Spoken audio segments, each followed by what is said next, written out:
সামনে বসে বসে আল্লাহর কালাম পবিত্র কোরআন পড়েন। আর আবু লাহাবের স্ত্রী আপনার চাষি আপনাকে দমকানোর জন্য আসে, আপনাকে ত্রেড দেওয়ার জন্য আসে, আপনার গায়ে আঘাত করার জন্য আসে। আমরা আপনাকে দেখি কিন্তু আপনার চাষি উম্মে জামিল যে আপনাকে দেখে না। তুমি গো এর কারণ কি তা তো বুঝতে পারলাম না। রাসূল তখন আবু বকর সিদ্দিককে জানায়া দিয়ে বলেন, আবু বকর তুমি কি কোরআন পড়ো নাই? তুমি কি কোরআন পড়ো নাই? ওরে আবু বকর শোনো, আল্লাহ রাব্বুল আলামিন পবিত্র কোরআনের ভিতরে বলে দিয়েছেন, ওয়া আন্নাল্লাযীনা লা ইউমিনুনা বিল আখিরাতি হিজাবাম মাসতুরা।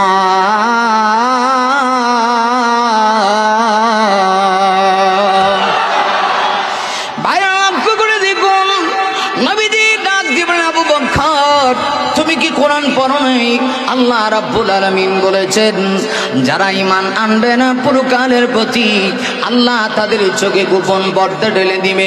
শুধু তাই না, নবীজি আরেকটা আয়াত তেলাওয়াত করে শোনায় দিলেন, ইদা ক্বারাআতাল কুরআনা জাআলনা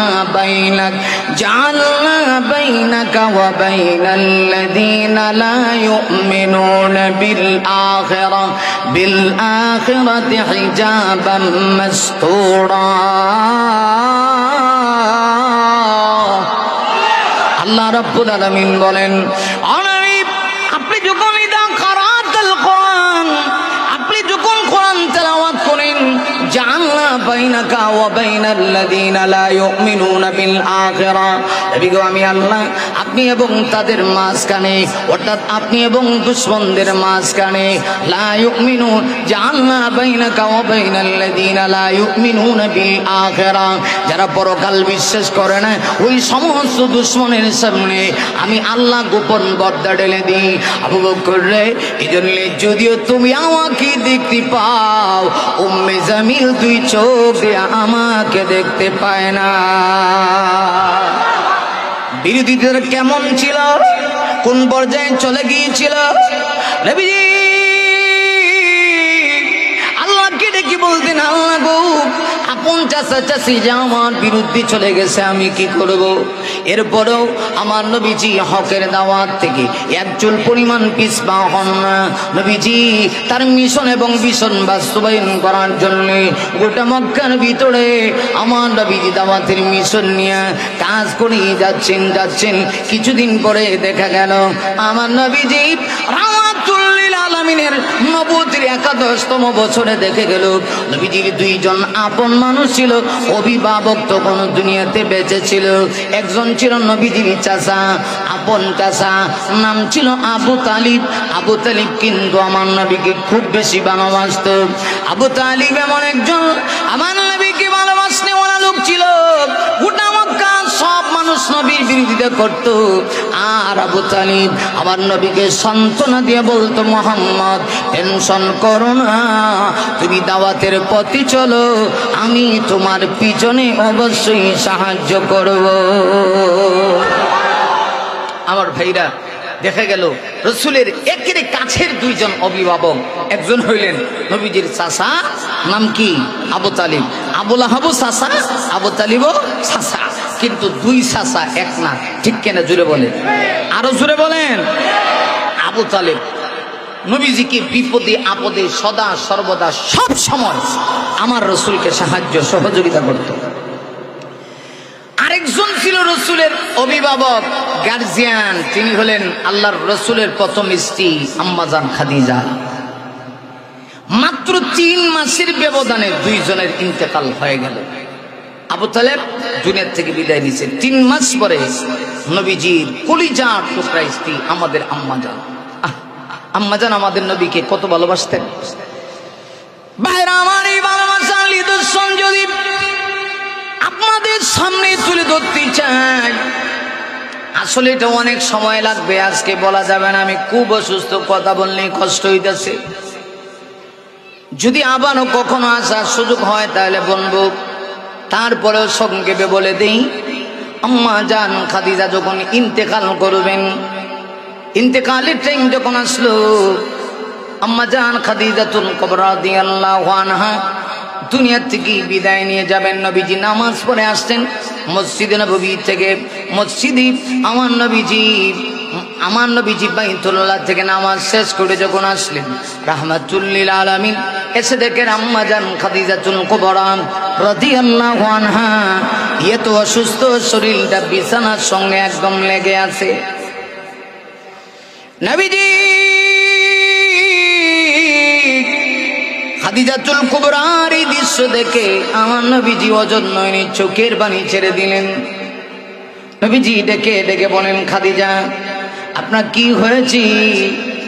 খাদিজাতুল কুবরা ডাক দেয়া কয়, ওগো প্রাণের স্বামী, মনে হয় আমার রবের পক্ষ থেকে আমার যাওয়ার ফয়সালা হয়ে গেছে।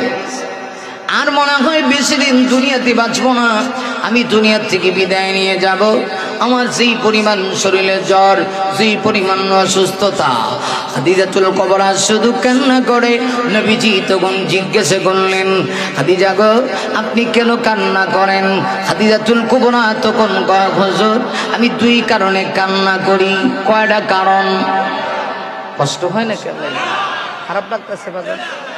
আমি মূল জায়গায় ফিরে আসছি, একেবারে শুরু থেকে সুন্দর করে গুছিয়ে আমি মূল জায়গাতে ইনশাআল্লাহ আসবো। খুব মনোযোগ সহকারে কথাগুলি শুনতে হবে ইনশাআল্লাহ বলি। আমার নবীজি ডাক দিয়ে বলেন, খাদিজা কোন সে দুই কারণ, যে দুই কারণে আপনি কান্না করতেছেন? খাদিজাতুল কুবরা বলে, নবী গো একটা কারণ হলো আমি আপনার নিজের জন্য, আপনার জন্য আমি কান্না করি। আচ্ছা ঠিক আছে বুঝলাম, দুই নাম্বার কারণটা কি? খাদিজাতুল কুবরা বলেন, দুই নাম্বার হলো আমি আমার নিজের জন্য চিন্তা করি, নিজের জন্য কান্না করতেছি। আমার জন্য কেন আপনি কান্না করেন?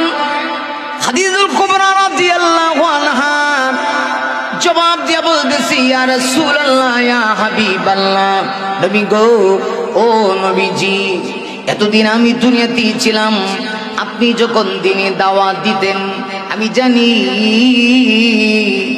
মক্কার কাফেররা আপনার বিরোধিতা করত।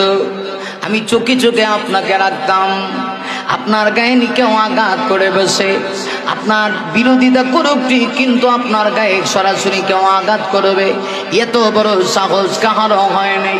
আজকে আমার বয় হইতেছি, আমি যে দুনিয়া থেকে চলে যাব, এই সুযোগে নিয়ে কেউ আপনার গায়ে আঘাত করে ফেলে, আপনার গায়ে কেউ আঘাত করবে, আমি খাদিজা এটা বরদাস্ত করতে পারবো না গো। এই জন্য আমি দুই কারণে কান্না করে, এটা প্রথম নাম্বার কারণ।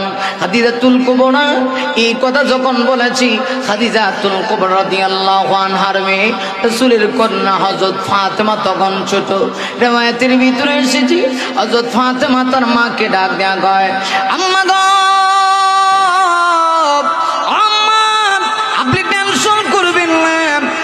কাঁদবেন না, আপনার যে ডিউটিটা ছিল এই ডিউটিটা আপনি দুনিয়া থেকে চলে যাওয়ার পরে আমি ফাতেমা এই ডিউটি পালন করব। আমি ছোট হতে পারি, আমার আব্বাকে আমি একা ছেড়ে দিব না। আমি যেভাবে চোখে চোখে আমার আব্বাকে দুনিয়াতে রেখেছিলেন, আমি ওয়াদা দিলাম আপনি দুনিয়া থেকে যদি আল্লাহর ইচ্ছা হয় আপনি যদি চলে যান গো, আমি আমার আব্বাকে চোখে চোখে রাখবো।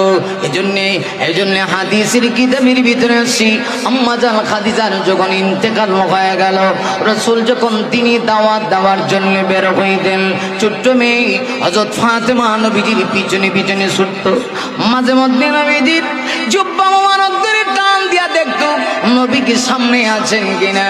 আমার ভাইয়েরা, দুষ্ট কাফেরেরা, আমার নবী যখন খানে কাবার সামনে গিয়ে নামাজে দাঁড়াইতেন, ওরে মুমিন,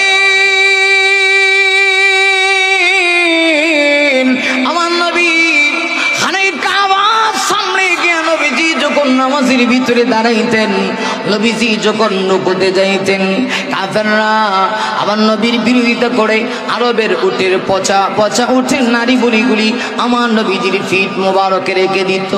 আবার নবীজি ফিটটা নড়াচড়া করতে পারতেন না, ছোট্ট মেয়ে রাসূলের কলিজার টুকরা মেয়ে হযরত ফাতেমা উটের পচা নারী বুড়িগুলি সরায় দিয়া বলতো, ওরে কাফেররা, তোদের কি একটু দয়া মায়া হয় না? আমার আব্বার বাবা নাই, আমার আব্বার মা নাই, এতিম, আমার আব্বাকে তোরা কেমনে এত কষ্ট দেস? আরবের কাফেররা পচা উটের নারী বুড়ি যখন রেখে দিত, ছোট্ট মেয়ে হযরত ফাতেমা পচা উটের নারী বুড়িগুলি সরায় দিত। ভাইরা আমার, চিন্তা করে দেখুন, আম্মাজান খাদিজা নবীকে কত ভালোবাসতেন। আমার নবীজি ডাক দিয়ে বলেন, খাদিজা টেনশন করার কিচ্ছু নাই, আল্লাহ আমাকে হেফাজত করবে। এরপরেও তুমি তো সান্ত্বনা পেয়ে গেছো, তোমার মেয়ে ফাতেমা তোমার দায়িত্ব পালন করবে। 2 নম্বরে কেন কান্না করো তুমি বলো? আম্মাজান খাদিজা তখন ডাক দিয়া কয়, ইয়া রাসূলুল্লাহ, ইয়া হাবিবাল্লাহ, নবী গো, 2 নম্বর কারণ হলো আমি আমার নিজের জন্য বড় ভয় হয়, আমি যে কবরে চলে যাব, অন্ধকার কবরের জগতে, যে ঘরে বাতি নাই, যে ঘরে বিছানা নাই, যে ঘরে আলো নাই, যে ঘরের সাথে পৃথিবীর কাহারও কোনো কানেকশন নাই, আমার ভয় হয় এই ঘরে গেলে না জানি আমার কি অবস্থা হয়। নবী তখন ডাক দিয়া বলে, খাদিজা, ও খাদিজা, তুমি যদি কবর নিয়ে এত চিন্তা করো, তোমার মতো নারী মহিষী নারী, যে নারী দুনিয়াতে থাকা অবস্থায় আল্লাহ তাকে স্বয়ং সালাম জানিয়েছে, এমন নারীর কি কবরের চিন্তা করতে হয় নাকি? খাদিজা তখন ডাক দেয়া কয়, প্রাণের স্বামী গো, এমন কোন আমল এমন আছে যে আমলে আমি কবরে যাব? রাসূল ডাক দিয়া বলেন, খাদিজা, আমি তো তোমার উপরে সন্তুষ্ট আছি, আমি স্বামী হইয়া ঘোষণা দিলাম আমি তোমার উপরে সন্তুষ্ট। এরপরেও কি তোমার কোনো চাহিদা আছে বলো, আমি সর্বোচ্চ চেষ্টা করব তোমার চাহিদা পূরণ করার জন্য। হাদিয়াতুল কুবরা রাদিয়াল্লাহু আনহা বলেন, নবী গো, আমি আপনার কাছে শেষ আবদার রাখতে চাই, আমি যখন দুনিয়া থেকে বিদায় নিয়ে যাব, আমি দুনিয়া থেকে বিদায় নেওয়ার পরে আপনি আপনার জুব্বা মোবারক দিয়া আমার দেহে কাপড়ের কাপন জড়ায় দিবেন। এটা হলো আমার একটা আবদার। শুধু আপনার জুব্বা দিয়া, আপনার জামা দিয়ে আমার কাপড়ের কাপন আমার গায়ে লাগায় দিলে হবে না, নবী গো, আপনি আমার জানাজাটা পড়াবেন। শুধু পড়াইলে হবে না, আপনি আমাকে কবরে রাখার জন্য নামবেন। শুধু কবরে রাখার জন্য নামলে হবে না, যতক্ষণ পর্যন্ত মুনকার নাকির ফেরেশতারা আমার কাছ থেকে না যাবে সওয়াল জবাব, যতক্ষণ পর্যন্ত আমি সহজে না দিতে পারবো, ততক্ষণ পর্যন্ত আপনি যাবেন না। নবী গো, পারবেন নি? রাসূল ডাক দিয়া বলেন, খাদিজা, এটা তো সাধারণ ব্যাপার, এর চেয়ে উপর কোন আবদার থাকলে আমি অবশ্যই তোমার সেই আবদার পূর্ণ করব। এই জন্য আম্মা জান খাদিজাতুল কুবরা যখন দুনিয়া থেকে বিদায় নিয়ে গেল, নবীজি তার গায়ের জামা দিয়া, তার গায়ের জুব্বা মোবারক দিয়া খাদিজাতুল কুবরা রাদিয়াল্লাহু আনহার গায়ে কাপনের কাপন জড়ায়া দিলেন। আবার নবীজি খাদিজার জানাজার নামাজ পড়লেন। আবার নবীজি খাদিজা লাশটা নিয়ে রাহমাতুল লিল আলামিন নিচে নামলেন। রাসূল ওঠেন না। আল্লাহ ডাক দেয়া কয়, জিবরিল, আমার বন্ধুকে জানায়া দাও, খাদিজার প্রশ্নের জবাব আমার বন্ধু দিতে হবে না, স্বয়ং আমি আল্লাহ খাদিজার প্রশ্নের জবাব দিয়ে দেব।